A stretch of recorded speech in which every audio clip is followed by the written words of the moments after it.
আসসালামু আলাইকুম দর্শক, দেখতে পাচ্ছেন আমি গাড়ির ড্রাইভে আছি। আর আমি যাচ্ছি সুনামগঞ্জের উদ্দেশ্যে যাচ্ছি। তো দেখতে পাচ্ছি চতুর্পাশে হাওর, পানি, অথই পানি। যে পানি আসলে মিনি কক্সবাজারের মতো লাগে, একটা পানি, এত পানি। তো এইসব বৃষ্টির পানি ভারত থেকে আসছে, ভারতে ওই সামনের দিকেই ভারত। সুনামগঞ্জ যে সামনে দেখা যাচ্ছে আপনার গাঢ় রঙের যে পাহাড় রেখাটা, এটা জাফলং থেকে কানাইঘাট জাফলংয়ের এরিয়া থেকে উত্তর পূর্ব হয়ে ঘেঁষে ময়মনসিংহ, শেরপুর, জামালপুর শেষ প্রান্তে যে অবস্থিত, সেই পাহাড়টা লম্বালম্বি একটা রেখা পাহাড়। সেটা আসলে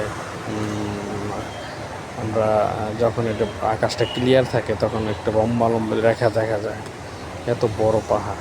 তো এটা জাফলং সাদা পাথর, সুনামগঞ্জ ভোলাগঞ্জের দিকে কোম্পানিগঞ্জ, এখানে ওটাকে সাদা পাথর বলে। আর জাফলংয়ের যেটা, এটা জাফলং পাহাড় বলে, এরিয়া ভিত্তিক। আবার ময়মনসিংহের দিকে যেটা গেছে সেটা কমলাকান্দা পাহাড় আছে, শেরপুর যেটা চলে গেছে সেটা গজনি পাহাড় বলে। সেটা এইভাবে আসলে পাহাড়ের একটা নাম আছে এলাকা ভিত্তিক। তো আপনারা দেখতে পাচ্ছেন যে সুনামগঞ্জের হাওরটা এত সুন্দর। এদিকে যদি কেউ আসেন ঘুরতে, তো আপনারা দেখতে পাবেন যে মনে হয় যে মিনি কক্সবাজার একটা। আমি গাড়িটা একটু ভিডিও করার চেষ্টা করলাম আপনাদের দেখানোর উদ্দেশ্যে। তো আপনারা দেখতেছেন যে পাহাড়ের রেখাটা স্পষ্ট দেখা যাচ্ছে না, এই জন্যে আকাশটা অত ক্লিয়ার না, এই জন্য দেখা যাচ্ছে না। তো একটু দেখা যায় কুল ক্লিয়ারে নাই কোনোটাই, রিপার ওপার কিছু দেখা যায় না, এমন একটা বড় হাওর। তো শুধু এক পাশেই হাওর না, এই পাশেও হাওর আছে।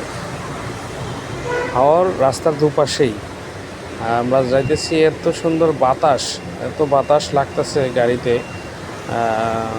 আপনারা মানে কেউ গেলে বুঝতে পারবেন।